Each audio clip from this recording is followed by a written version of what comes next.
Good morning students. आज हम class 6 का जो हिंदी पढ़ रहे थे उसमें आगे कंटिन्यू करते हैं। वहाँ से हमने पढ़ा था कि लेखिका अपने बचपन के बारे में बता रही हैं। उन्होंने बताया था कि उस वक्त के उनके क्या क्या कपड़े थे, बचपन में कौन से फ्रॉक थे, किस कलर के थे, क्या क्या पहनती थी वो, मोजे कैसे थे। इसके अलावा जूतों के बारे में उन्होंने बताया था कि उस वक्त जो जूते थे वो बहुत हार्ड आते थे, उससे छाले पड़ जाते थे तो रुई रखती थी ये। और साथ साथ इन्होंने ये भी बताया था, हमने आखिर में जो पढ़ा था वो ये कि हमारे जो वक्त में बचपन था और तुम्हारा जो बचपन है अभी, उसमें बहुत अंतर आ चुका है। ठीक है, उसके आगे हम पढ़ना शुरू करते हैं। हर शनिचर को हमें ऑलिव ऑयल या कैस्टर ऑयल पीना पड़ता। यह एक मुश्किल काम था। शनिचर को सुबह से ही नाक में इसकी गंध आने लगती। बता रहे हैं कि शनिचर को, शनिचर यानी कि शनिवार, सैटरडे को हमें ऑलिव ऑयल या कैस्टर ऑयल, ऑलिव ऑयल या फिर कैस्टर ऑयल पीना पड़ता था। ठीक है, यह एक मुश्किल काम था, यह एक मुश्किल काम था। ठीक है, क्योंकि उसमें क्या होता है, गंध होती है। ऑलिव ऑयल या फिर कैस्टर ऑयल जिसे बोला जाता है। शनिचर को सुबह से ही नाक में इसकी गंध आने लगती थी, और सुबह से ही शनिवार को नाक में इसकी गंध आने लगती थी कि आज तो ये पीना है। छोटे शीशे के गिलास जिन पर ठीक खुराक के लिए निशान पड़े रहते, उन्हें देखते ही मितली होने लगती। ठीक है, बोले कि शीशे के छोटे से गिलास थे जिसमें उसको पीना पड़ता था, उस पर खुराक के लिए एक निशान बने होते थे, निशान पड़े होते थे कि इतना ही पीना है। ठीक है, और उसे देखते ही मितली होने लगती थी। ठीक है, देखकर ऐसा समझ लो कि घृणा होने लगती थी। मुझे आज भी लगता है कि अगर हम न भी पीते वह शनिवारी दवा तो कुछ ज़्यादा बिगड़ने वाला नहीं था, सेहत ठीक ही रहती। ये बता रही हैं कि मुझे आज भी लगता है कि अगर वो दवा मैं उस वक्त नहीं पीती तो उससे कुछ खास असर पड़ने वाला नहीं था, क्योंकि मेरा जो स्वास्थ्य था वो उस वक्त बिगड़ने वाला नहीं था, सेहत ठीक ही रहती। तुम्हें बताऊंगी कि हमारे समय और तुम्हारे समय में कितनी दूरी हो चुकी है, यहाँ तक कि बचपन की दिलचस्पियाँ भी बदल गई हैं। बता रही हैं कि मैं ये भी बताऊंगी कि हमारे और तुम्हारे समय में कितनी दूरी का अंतर आ चुका है, समय में डिफरेंस कितना हो चुका है उसके बारे में। ठीक है, और बचपन की जो दिलचस्पियाँ होती हैं, ठीक है, जो जिसमें दिलचस्पी होती है वो भी कितनी बदल गई है। उस वक्त बचपन में क्या दिलचस्पी होती थी और आज बचपन में दिलचस्पी किस बात में है, इसके बारे में। ठीक है, पढ़ें। याद रहे, उन दिनों कुछ घरों में ग्रामोफोन थे, रेडियो और टेलीविज़न नहीं थे। हमारे बचपन की कुल्फ़ी आइसक्रीम हो गई है, कचौड़ी समोसा पैटीज़ में बदल गया है, सहतूत और फालसे और खसखस के शरबत कोक पेप्सी में। बता रही हैं कि याद रहे, उस वक्त हमारे समय में सिर्फ ग्रामोफोन होते थे, छोटे छोटे फ़ोन होते थे, ग्रामोफोन खेलने वाले वो हुआ करते थे, रेडियो टेलीविज़न नहीं थे। आज तो रेडियो टेलीविज़न हर घर में है। हमारे बचपन में कुल्फ़ी, हमारे बचपन की जो कुल्फ़ी थी वो आज आइसक्रीम हो गई है। पहले जो कुल्फ़ी वो लोग खाए थे, आजकल जो बच्चे हैं वो क्या खाते हैं, आइसक्रीम। कचौड़ी समोसा पेटीज़ में बदल गया है। सहतूत फालसे और खसखस के जो शरबत थे वो अब कोक पेप्सी में बदल गए हैं। ठीक है, वो उन दिनों को और आज के दिनों को क्या कर रही हैं, कंपेयर कर रही हैं। उन दिनों कोक नहीं, लेमनेड विमटो मिलती थी। पता नहीं उसमें कोक नहीं, लेमनेड या विमटो मिलती थी। शिमला और नई दिल्ली में बड़े हुए बच्चों को वेंगर्स और डेविको रेस्तोरां की चॉकलेट और पेस्ट्री मज़ा देने वाली होती। हम भाई बहनों की ड्यूटी लगती शिमला मॉल के ब्राउन ब्रेड लाने की। पता नहीं कि शिमला और नई दिल्ली में बड़े हुए जो बच्चे थे उनको वेंगर्स और डेविको रेस्तोरां जो रेस्टोरेंट है उसके चॉकलेट और पेस्ट्री मज़ा देने वाली होती थी, बहुत मज़ेदार होती थी उस वक्त। हम भाई बहन या अपने भाई के साथ और अपने बारे में बता रही हैं कि हम भाई बहनों की ड्यूटी लगती थी क्या, शिमला मॉल से ब्राउन ब्रेड लाने की। ब्राउन ब्रेड जो होती थी वो उसको लाने की ड्यूटी इनके और इनके भाई की थी। हमारा घर मॉल से ज़्यादा दूर नहीं था। अपने बारे में बता रही हैं कि इनका जो घर था वो मॉल से ज़्यादा दूर नहीं था। एक छोटी सी चढ़ाई और गिरजा मैदान पहुंच जाते। तरी एक छोटी सी चढ़ाई थी, वो चढ़ाई पार करने के बाद हम गिरजा मैदान पहुंच जाते। वहाँ से एक उतराई उतरते और मॉल पर, और वहाँ से फिर एक बार उतरते तो मॉल में पहुँच जाते, मॉल पे पहुँच जाते। ठीक है, पहाड़ियों में ये रहते थे, तो उसके बाद बता रही एक बार ऊपर चढ़ना होता था और फिर वहाँ से उतरना होता था। कॉन्फेंसरी काउंटर पर तरह तरह की पेस्ट्री और चॉकलेट की खुशबू मन भावनी।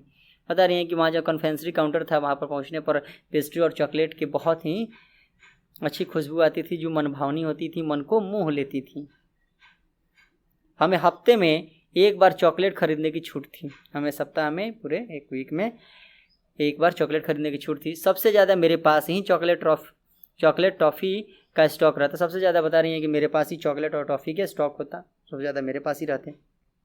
मैं चॉकलेट लेकर खड़े खड़े कभी न खाती, घर लौट कर साइड बोर्ड पर रख देती और रात के खाने के बाद बिस्तर में लेटकर मज़ा लेके खाती। बता रही हैं कि वो अपने बारे में लेखिका बता रही हैं कि मैं चॉकलेट लेकर खड़े खड़े वहाँ कभी नहीं खाती, उसको लेकर घर आती थी और साइड बोर्ड पर रख देती। रात को खाना खाने के बाद फिर बिस्तर पर लेटकर मज़े के साथ मज़े लेकर चॉकलेट को खाती। शिमला के काफ़ल भी बहुत याद आते हैं। शिमला में जो काफ़ल हैं उसके बारे में बता रही हैं कि वो बहुत याद आते हैं। खट्टे मीठे, कुछ एकदम लाल, कुछ गुलाबी, रस भरी कस्मल, सोचकर ही मुंह में पानी भराए। चेस्टनट एक और गज़ब की चीज़, आग पर भुने जाते और फिर छिलके उतार कर मुँह में। बता रही हैं कि वहाँ जो दो चीज़ें होती हैं, काफ़ल जो कि खट्टे मीठे होते थे, एकदम कोई लाल कोई गुलाबी, ठीक है, रस भरी कस्मल, सोचकर ही मुंह में पानी आ जाता है, उस सब बातों को बता रही हैं। या फिर चेस्टनट के बारे में बता रही है कि गजब की चीज़ थी वो, जिसको आग में पहले भूनकर उसके बाद फिर छिलके उतार कर मुँह में रख लिया जाता था, इस तरह से उसको खाया जाता था। तो इन बातों को बता रही हैं। चने जोर गरम और अनारदाने का चूर्ण। हाँ, चने जोर गरम की पुड़िया तो तब थी, वह अब भी नज़र आती है। बता रही हैं कि चने जोर गरम या फिर अनारदाने के जो चूर्ण बनते थे वो भी बहुत अच्छे होते थे। चने जोर गरम तो आज भी पुड़िया मिलती है उसकी। पुराने कागजों से बनाई हुई इस पुड़िया में नीरा हाथ का कमाल है। बता रही हैं कि पुराने कागजों से बनाई हुई इस पुड़िया में नीरा हाथ है, मतलब कि उस कारीगर के जिन्होंने बनाया है उसके हाथ की क्या है, एक कमाल है। नीचे से तिरछी लपेटते हुए ऊपर से इतनी चौड़ी कि चने आसानी से हथेली पर पहुंच जाए। वो जो बनता था, ठीक है, उस कागज़ की जो पुड़िया बनती थी वो इतने अच्छे आकार में होती थी, तिरछे लपेटे जाते थे ऊपर आकर, इतनी चौड़ी कि आसानी से चने हथेली में पहुंच जाए। एक वक्त था जब फिल्म का गाना चना जोर गरम बाबू में लाया मज़ेदार चना जोर गरम उन दिनों स्कूल के हर बच्चों को आता था। बता रही हैं कि उस वक्त एक गाना आया था फिल्म का कि चना चोर गरम बाबू में लाया मज़ेदार चना चोर गरम, वो उस समय स्कूल के हर बच्चे को बहुत ही अच्छा लगता था और हर बच्चे को ये याद होता था। आगे पढ़ते हैं। कुछ बच्चे पुड़िया को तेज मसाला बुरकवाते, पूरा गिरजा मैदान घूमने तक वह पुड़िया चलती। एक एक चना पापड़ी मुंह में डालने और कदम उठाने में एक खास ही लय रफ्तार थी। बता रही हैं कि कुछ बच्चे ऐसे होते थे जो तेज मसाला उसमें बनवाते, तीखा बनवाते, और पूरा गिरजा मैदान जो वहाँ पर है शिमला में, वहाँ पर ये पुड़िया पूरा चलती एक पूरा चक्कर लगाने तक, और आराम से चना पापड़ी मुंह में डालते और कदम बढ़ाते, तो उसमें एक खास ही लय मिलती थी, खासी रफ्तार मिलती थी खाते खाते चलने में। छुटपन में हमने शिमला रिज पर बहुत मज़े किए हैं, घोड़ों की सवारी की है। शिमला के हर बच्चे को कभी न कभी यह मौका मिल ही जाता है। बता रहे कि छुटपन में जब छोटी थी हैं उसके बारे में कि शिमला रिज पर बहुत मज़े किए हैं, घोड़ों की सवारी की है। शिमला के हर बच्चे को कभी न कभी ये मौका मिल ही जाता है, शिमला में रहने वाले बच्चों को कभी न कभी ये मौका मिल ही जाता है। ठीक है, तो आज हम यहीं तक पढ़ेंगे, आगे की कहानी को अगली क्लास में हम जानेंगे। लेकिन आज हमने जो पढ़ा वहाँ से कुछ क्वेश्चन कर लेते हैं। पहला प्रश्न जो है आज के क्लास का वो ये होगा कि शनिचर को यानी कि शनिवार को लेखिका को क्या करना पड़ता था। शनिवार को यानी शनिचर को लेखिका को क्या करना पड़ता था और उन्हें यह कैसा लगता था। ठीक है, शनिचर को कौन सा काम करना होता था और वो काम उनको कैसा लगता था, ये बताना है आपको। अगला प्रश्न कि लेखिका जो ये बात बोली है उसमें कि बचपन की दिलचस्पियां बदल गई हैं, तो यही प्रश्न होगा कि पहले के और अब के बचपन की क्या दिलचस्पियां बदली हैं। ठीक है, दिलचस्पियों में क्या परिवर्तन आया है। प्रश्न फिर से सुने कि पहले और अब के बचपन की दिलचस्पियों में क्या परिवर्तन आया है। पहले और अब के बचपन की दिलचस्पियों में क्या परिवर्तन आए हैं। ठीक है, अगला प्रश्न, लेखिका और उनके भाई का क्या ड्यूटी होती थी। लेखिका और उनके भाई की क्या ड्यूटी होती थी।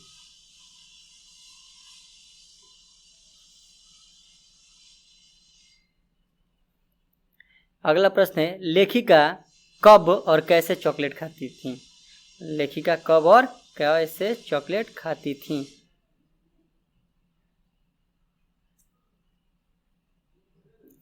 और आखिरी प्रश्न, शिमला के हर बच्चे को किस काम का मौका मिल ही जाता है। शिमला के हर बच्चे को किस काम का मौका मिल ही जाता है। वो कौन सा काम है जो हर बच्चे को लगभग उसका मौका मिल ही जाता है। ठीक है, तो आज की क्लास में इतना ही। थैंक यू, धन्यवाद। सारे क्वेश्चन आप बना लें और व्हाट्सएप जरूर करें, जो नहीं आए वो पूछे भी। Thank you.